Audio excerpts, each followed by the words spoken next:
So I thought I'd work on my Sandman reviews. I got kind of stuck on the third episode, but I'm trying to start up again because, I don't know, I said I would. I know there's like nothing more annoying than if you're trying to enjoy like a new piece of media that's adapted from something else and somebody just keeps being like, oh, but it's different from the thing that it was adapted from. Well, that's me. So I liked the second episode, Imperfect Hosts. Now it's been a while since I watched it, but I thought it was good. I really liked the casting of Cain and Abel. I didn't know those actors. I just liked how they looked and how they acted. I thought they were good. Episode 3, like, this is just like my same complaint. Like, why can't John D be like a naked skeleton wearing a coat? What's wrong with that? Why do you have a problem with that? Is it not woke to be a naked skeleton wearing a coat anymore? They used to be accepted in society.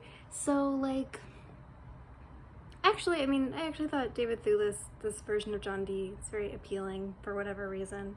I like his little PJs. But, I also think, like, I'm trying to remember what was in the comics. I don't remember this whole thing with his mom hugging him and rapidly aging, but it honestly kind of made me laugh. But I don't know, I kind of like when he's wearing the amulet and everybody's trying to shoot him and he's just like, oh, and then they just all exploded in kind of a funny way. And he was like, oh, sorry. Yeah, that was fun. Okay, so the whole John Constantine gender bent as Joanna Constantine story.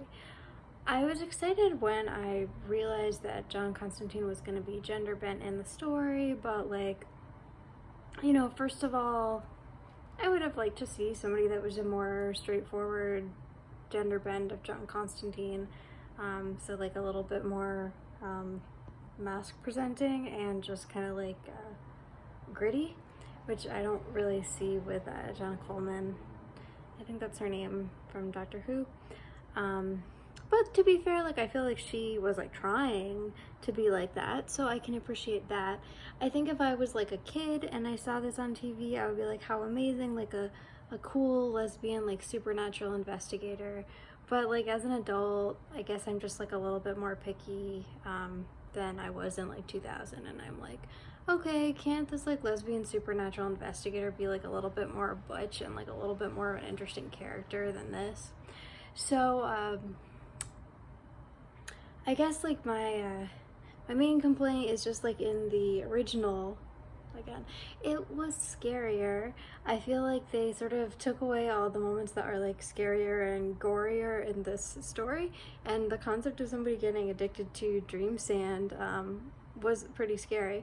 I also just kind of like, yet another like small detail of like trying to make something nicer in the adaptation that annoys me is like, in the comic, it's like John Constantine's ex was like an addict who stole his sand to get high on, but like in this, for some reason, they have to make like a huge deal out of saying like, oh, like she was a wonderful person, and like, I don't know, I guess it could have happened to anyone.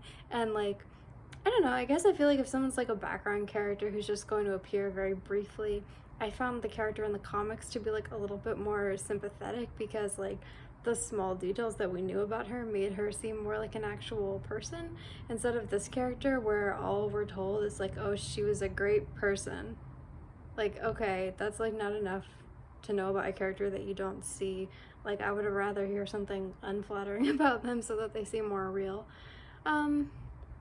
Okay, that's my criticism. This is honestly fine. I have no like actual criticisms about this so far, and I don't think I will. Just like, why not make it a little scarier? Why has the decision like always been made to make every single thing nicer? Yeah.